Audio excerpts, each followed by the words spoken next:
Бедный дедушка не мог сдерживать слез, собирая вещи.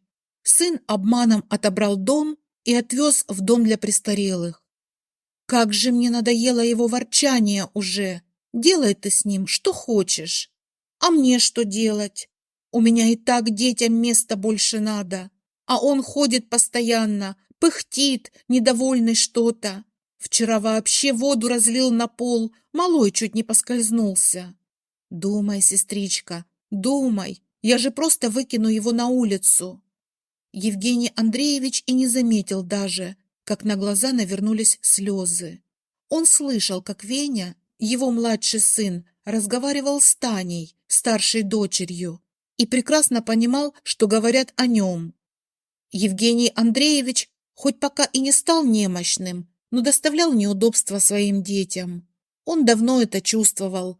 Понимал он в душе, что у них своя семья, но тяжело было принять это. Евгений Андреевич делал все самостоятельно. Он даже стирал себе сам и кушать мог приготовить. Вот только невестка не пускала его к плите. Ругалась и говорила, что на кухне ему делать нечего. «Я вам еду приношу. Что вам еще надо? Я не собираюсь за вами плиту потом отмывать и стол». «Катенька, я ведь помою сам за собой. Ты не волнуйся так». Хотелось мужчине макароны по-флотски очень. Такие, как в былые годы. Он прекрасно готовил это блюдо, и его жена часто называла его лучшим поваром. Вот только уже 5 лет прошло, как не стало жены. Заболела она и покинула тех, кто любил ее. Только с небес за ним и приглядывала, наверное. Была разочарована, потому что когда-то дружная семья без нее стала разваливаться. Дочка почти не приезжала, а сын со снохой стали вовсю командовать в доме и не обращали внимания на старика практически никакого. Сын часто косился на отца, когда тот приходил в зал, чтобы посмотреть телевизор. Он демонстративно вставал с дивана и уходил, давая старику понять, что его компания неприятна. А однажды Вениамин принес отцу какой-то маленький телевизор в комнату и наушники. «Вот, батя, будешь теперь тут смотреть, и ходить никуда не надо. Еду тебе принесем, а телек теперь тут смотреть можешь. Только наушники включать не забывай, чтобы нам не мешать. Я работаю в кабинете, и бубнёж из-за стены будет только отвлекать». «Ну есть у тебя телек в комнате, чего не сидится-то?» Давно Евгений Александрович почувствовал, что не нужен своей семье. Вот только не понимал, за что же они так к нему относятся. Он же всегда ради них жил, все, что не делал, ради семьи. Сын после смерти матери сказал, что в квартире им тесно стало, а так как отец в большом доме один остался, то жить они с ним будут. Квартиру решили сдавать.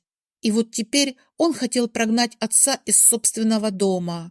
Слезы все-таки скользнули по щекам.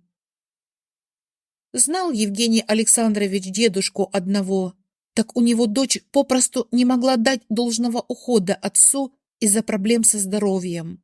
Она потому его и отвезла в дом престарелых, забирала на праздники домой и ездила к нему часто. Привозила Евгению Александровичу и его жене приветы от отца.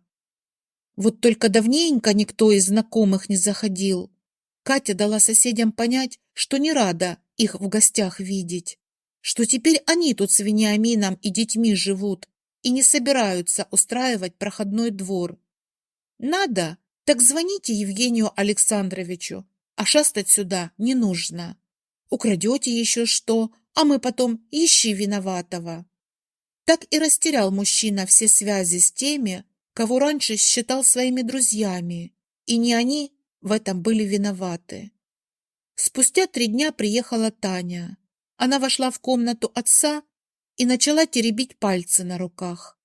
Присев на стул рядом с кроватью, на котором он отдыхал, она не решалась посмотреть ему в глаза. Наверное, стыдно стало отказываться от отца. Помнила, наверное, как он ее на шее носил, как пел ей колыбельные и рассказывал сказки, возвращаясь с работы, потому что она больше любила проводить время с папочкой и сильно скучала по нему. В общем, папа, выбора другого нет. Ты, главное, пойми нас правильно. У каждого из нас своя семья. Не могу я тратить на тебя время. У меня же дети. Да, и у Вениамина тоже.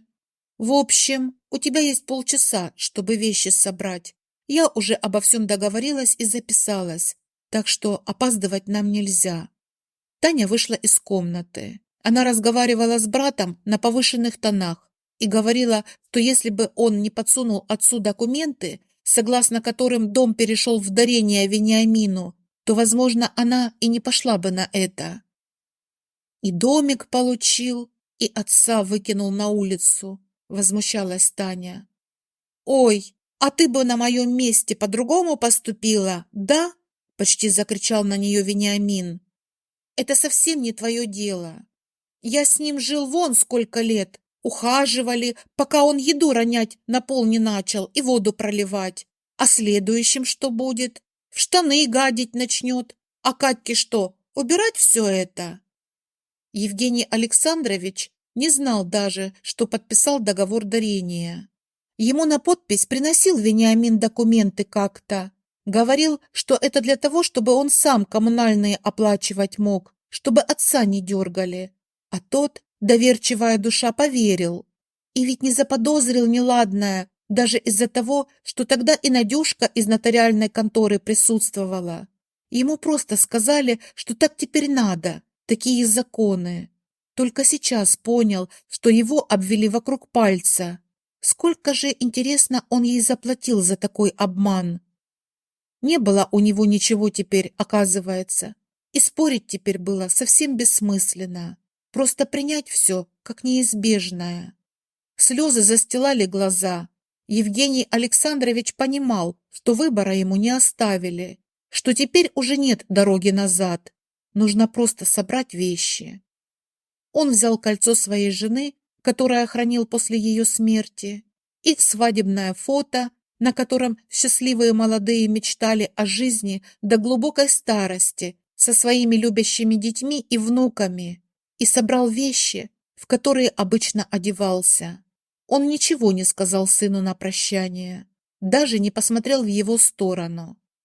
Сев в машину дочери, мужчина просто опустил голову. Ему горько было прощаться с домом, тяжело потерять то, что возводил по кирпичику, можно сказать. Но тяжелее всего было принять то, что теперь он остался один. Не было у него больше семьи, потому что дети отказались от него. А внуки? Те смотрели, например, своих родителей. Они еще были детьми и многого не понимали. Хоть так и случилось с ним, Евгений Александрович молил Бога, чтобы с его сыном и дочерью не поступили бы в итоге точно так же, как и они сейчас. Выйдя около дома престарелых, мужчина повел плечами, потому что сильно устал сидеть в одной позе.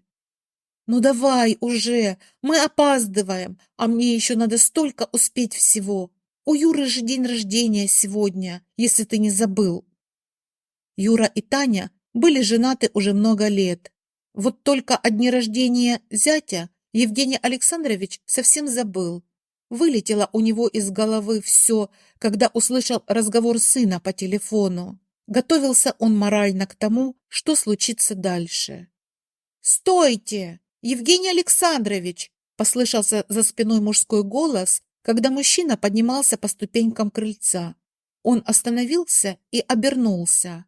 Таня начала нервничать и недовольно цокать языком. «Как же так? Вы не ходите туда, поехали ко мне. Если бы я знал, что вы своим детям не нужны, я бы вас к себе забрал. А как услышал разговор Вениамина с женой за забором, узнал, куда вас везут, и сразу следом рванул, боялся, что не успею». Мужчина узнал Пашку, соседского парня. Павлу не повезло с семьей. Родители у него были алкоголиками, до ребенка им дела не было никакого. Паша на 7 лет моложе Вениамина был. Подружиться у них не вышло. Вениамин все нос воротил. Но сам Евгений Александрович взял мальчика под свое крыло. Он многому обучал его, заботился о нем.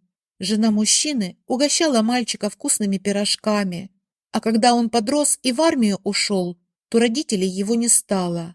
Тогда же похороны Евгений Александрович взял на себя. Пашка потом вернулся, отблагодарить все пытался, деньги вернуть, но мужчина не брал. Он продолжал все так же общаться с парнем, помогал ему машину ремонтировать, вместе с ним на рыбалку ходил, потому что у сына тогда уже появились свои интересы, и он не особо стремился к общению с родителями.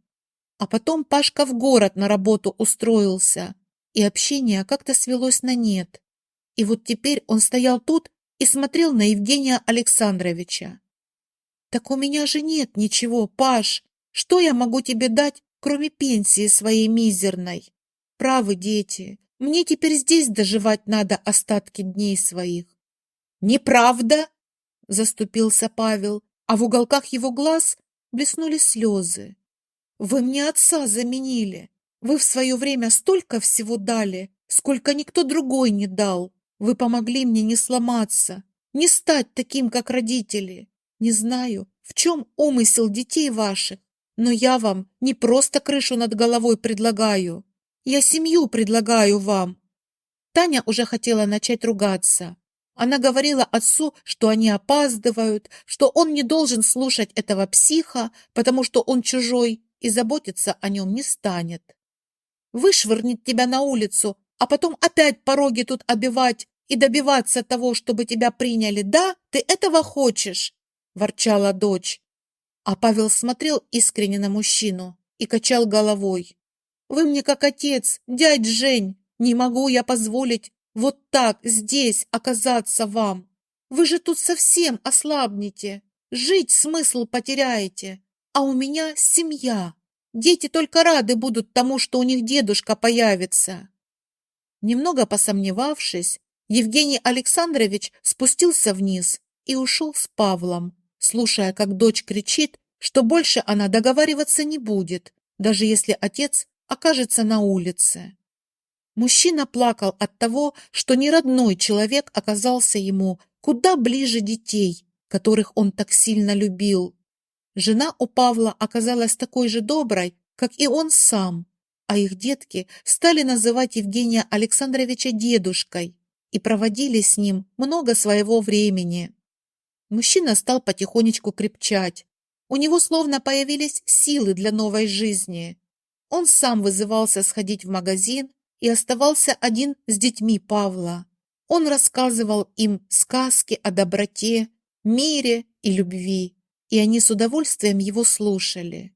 А его дети так ни разу даже и не позвонили своему отцу, чтобы узнать, как у него дела.